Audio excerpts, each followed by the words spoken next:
Apprêtez-vous quand c'est le temps des massacres. Mike Mossisi, le jeune millionnaire congolais.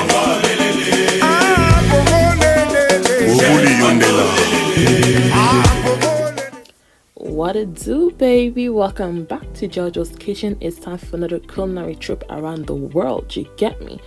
Anyways, let's get into this dish, baby. So we're starting off with 4 potatoes. You guys can see here.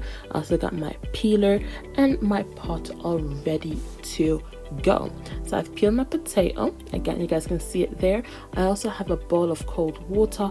This is just to stop discoloration from happening. I'm gonna cut up my potatoes. So I will be dicing them just so you know it can cook evenly when it boils. Yes, your girl did kind of struggle, but you know what to say, it's okay, it's okay. You guys can see it there, it's all diced up, and into the ice cold water it goes while I do the rest of my potatoes. Okay, so my potatoes are now completely diced. I drained the water and I'm gonna put it into my pot. I'm gonna cover it with some water as well and just a little bit of salt. This is for seasoning, and I'm gonna boil it for about 20-25 minutes until it's completely tender soft. Then I'm going to drain it once it's ready into my colander. I'm not going to keep the water because I actually don't need it. So once that's done, you're going to put it back into your pot and onto your stove for about 2 to 3 minutes. You're going to just literally just cook it again. This is to drain any extra moisture that's left in your potato. As you guys can see here, it's starting to stick to my pot, so it's time to mash it. So I've transferred my potatoes into my bowl. I'm using a potato masher. You can use a ricer.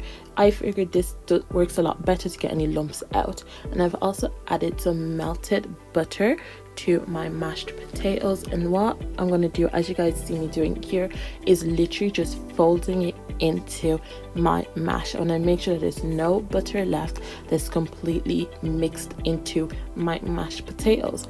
And guys, don't forget your seasoning, okay? You guys already know your girl always seasons her food. I put some all-purpose seasoning, a bit of paprika, and also a bit of parsley in there, and a little bit of black pepper too.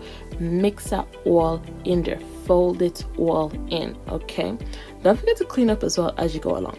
Anyways, next I'll be adding some milk. I measured out 1/3 cup, but I end up only using about 3 tablespoons of milk for my mash. So you're gonna mix it all in there. Literally make sure there's no milk left over. So fold it all in there, and you can add more milk if you wanted, but as you guys are gonna see here, this is like the 2nd/3rd teaspoon I added because I didn't want it to be too soupy.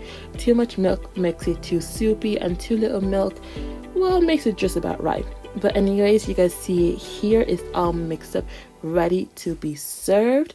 And I served it on my plate with some Hasselback chicken, and look at that gravy, guys. Oh Lord. Anyways, enjoy, and I'll see you next time for another culinary trip around the world. If you want to see how I made my Hasselback chicken, click the link in the description box below. Regarde ta vie, ne regarde pas le mien. Je fais beaucoup, toi tu fais rien.